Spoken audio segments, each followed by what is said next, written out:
All right. Hello, Ohio Students for Gun Legislation. I'm Jack Joes, the president of the board of Ohio Students for Gun Legislation, and I'm here with Ethan Nichols. And our guest today is Charmaine McGuffey, who is the Democratic candidate for Sheriff of Hamilton County. Ethan, why don't you introduce our guest a little bit more in depth? Yeah, so Charmaine has some incredible experience working in the sheriff's office, and she is running to be the first woman and the first queer sheriff elected in Hamilton County. And we endorsed Charmaine some time ago, back in 2019, when she first started her campaign, and we're proud to support her. We are excited to learn more about her campaign today during this interview. Charmaine has an incredible record as sheriff, working to enact reforms and end abuse in the jails, and some amazing plans for what she'll do when she's elected sheriff come November. So Charmaine, if you wouldn't mind introducing yourself a little more, giving us a brief update on how your campaign's going. Sure, absolutely. So Charmaine McGuffey here. First of all, thank you, Ethan, and thank you, Jack, for hosting this, and everybody that's listening. I really appreciate your attention. I'm running for sheriff of Hamilton County, and you know, my history is 33 years with the Sheriff's Department. It's an 850 strong department.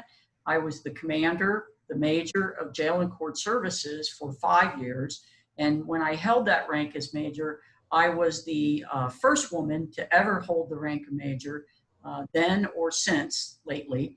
And during that time period, I commanded a staff of 500 uniformed men and women, about 100 support staff, and I was in charge of care and custody of 1,400 prisoners. We have the third largest jail in the state of Ohio.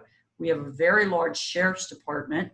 And the sheriff's department, by the way, for those of you that may not know, is in charge of the jail, security for the courts, and a number of things that they do for the courts, and also law enforcement. We provide law enforcement for outlying areas in the county, which would be something like Sims Township, Anderson Township, and anybody that can't afford their own police department.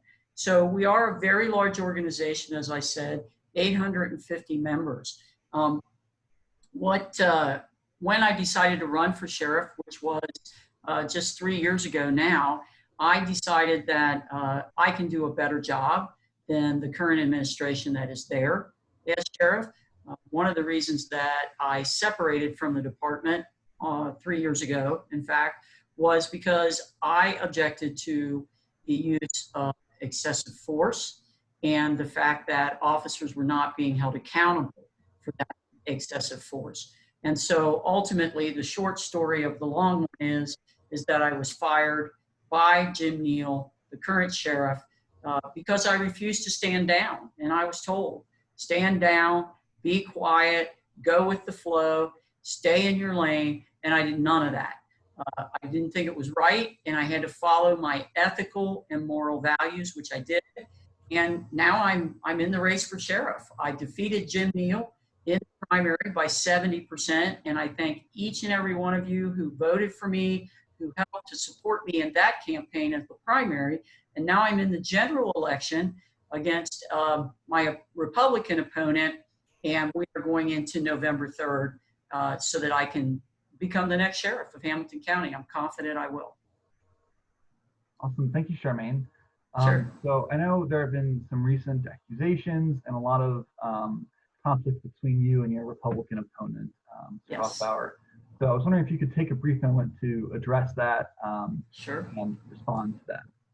I can, absolutely. So my opponent, Bruce Hoffbauer, has chosen from the beginning to politicize this race.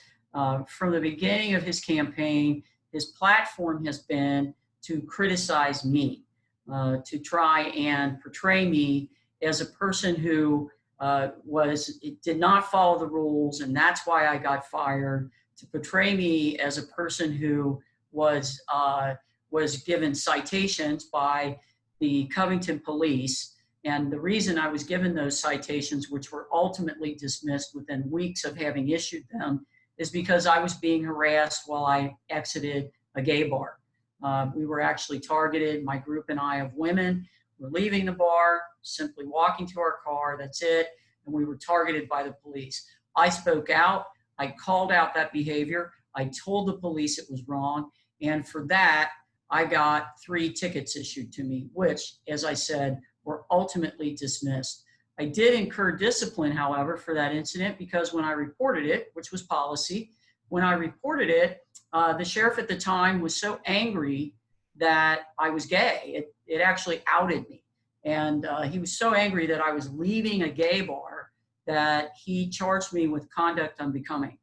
So my opponent has tried to use this information, my standing up against excessive use of force, my standing up for inappropriate actions of an officer who was targeting people leaving a gay bar, and he has tried to portray me in this negative light.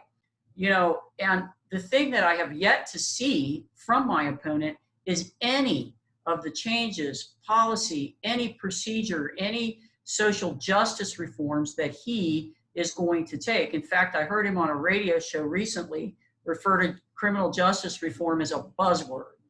He thinks it's a buzzword because he doesn't know anything about it, obviously. The second thing I'd like you to know about my opponent is in 1990, he did shoot and kill an unarmed African-American man. And that was back in 1990. The Cincinnati Enquirer reported on it in 1991. If you go back into those archives, you can find many different articles regarding that incident.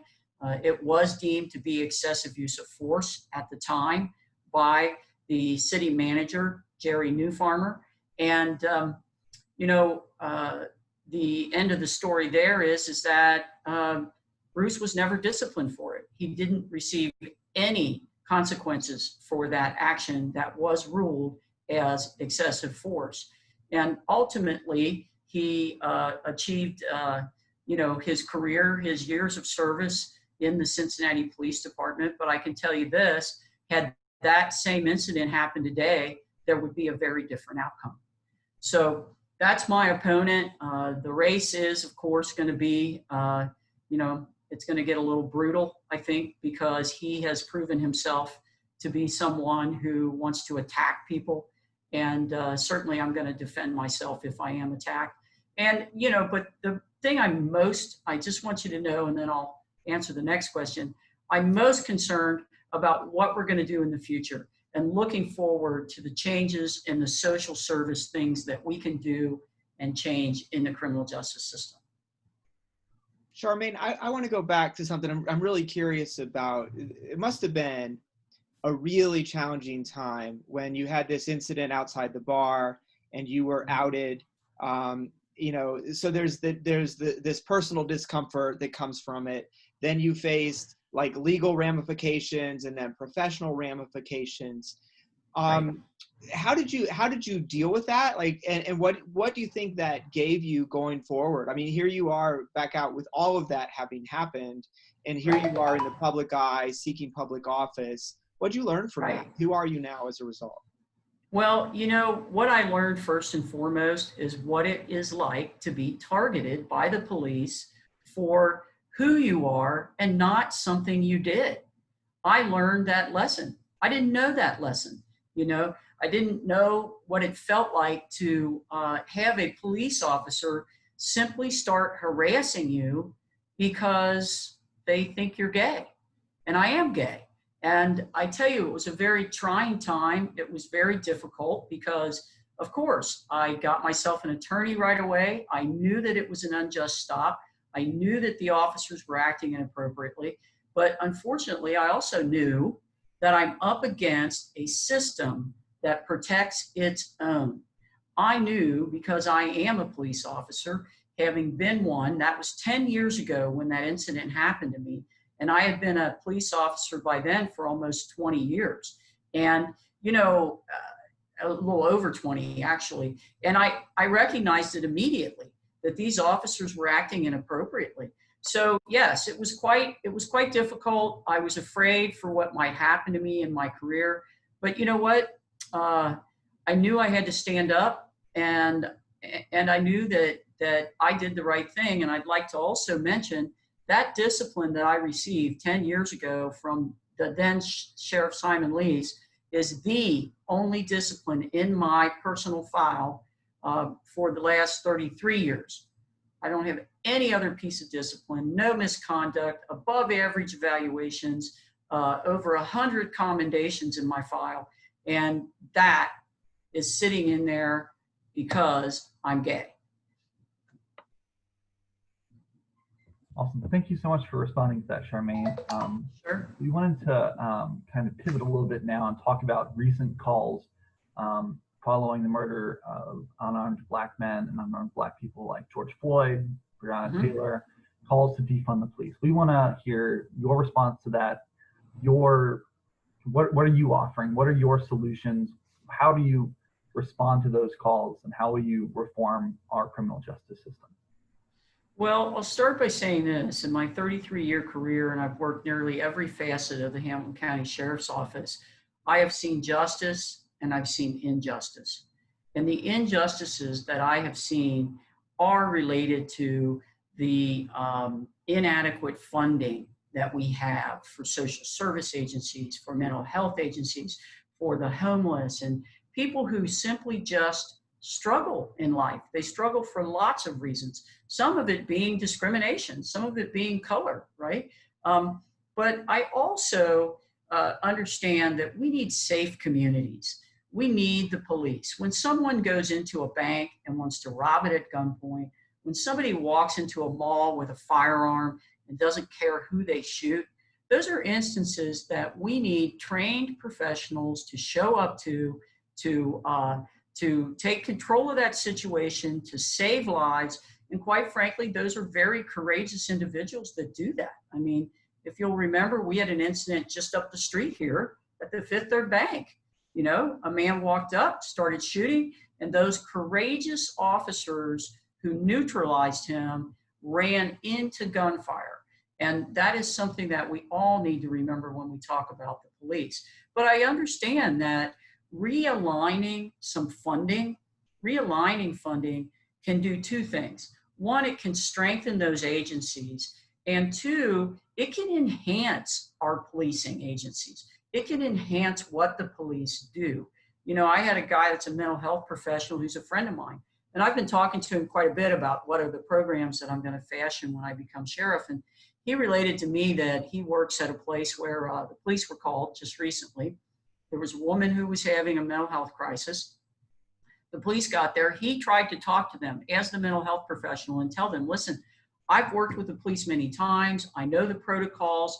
Let me tell you about her and her illness and what you can do best. And those two officers simply said, you know what? Don't even talk to us. Stand over there. It's our situation. We'll handle it. And in the end, they had to fight that woman tooth and nail to get her handcuffed, under control, and take her to jail. Now, that same professional called me weeks later and he said, here's the difference. He had a man in that same scenario who was having a psychotic break. And that man was thrashing around and creating a lot of havoc. So the police arrived. And when they arrived, different police officers this time, when he approached them and he introduced himself and he said, listen, I want to tell you what this guy's suffering from, how you can best deal with him. And he coached them through that entire scenario. And they did exactly what he asked them to do. And he said, you know what, this guy, he was pretty dangerous. He was pretty, up on adrenaline. He goes, but he let those officers handcuff him. And he didn't want to, but he let them take him without a fight. And there's the difference. There you go. That's a real life example. It's true. It just happened last month. One of the, obviously the focus of our whole group is to pass legislation that reduces the amount of gun violence. Yes. Is there any particular, obviously you aren't running to be a legislator, you're running right. to implement the laws. So I'm not asking you which particular thing do you back necessarily, but what sorts of laws, what kinds of laws do you see as helpful in your role as a law enforcement officer to reduce gun violence against police officers, against other citizens? Well, I'll say this first and foremost. I stand with your group, of course, Students Against Gun Violence, and also Moms Demand Action. And both of those forums, you know, I'm well aligned with sensible gun legislation, which means if you go into a gun store, an actual shop, you have to have a background check. They won't sell you the weapon without it, right? And they take down all the pertinent information. But you can then go down the street to a gun show and you can buy firearms, some very lethal weapons there, and you don't have to do anything. There's no background check. I mean, who even knows if they're checking your right ID, right? So we need that legislation to match, number one. If you're gonna buy a gun, you need a background check. The second thing is this, you know, there are a lot of people that do concealed carry. I mean, that's a law. It's something we passed in Ohio, and it was passed, and I think it's effective for a reason. But does that mean everybody needs a concealed carry? I don't think we should be advertising that and promoting it as if, hey, you know, why don't you and your neighbor and anybody that's 18 and over or 21 and over come and get a, you know, concealed carry license? What I would like to see is I would like to see them strengthen those licenses and include a lot more training. And I do mean a lot more training and an annual. I mean, as police officers, we get hundreds of hours of training and we have to annually requalify. I think that should be something that we do for concealed carry. And the other thing is this, I do not agree with assault weapons. I don't agree with assault weapons being sold to every citizens.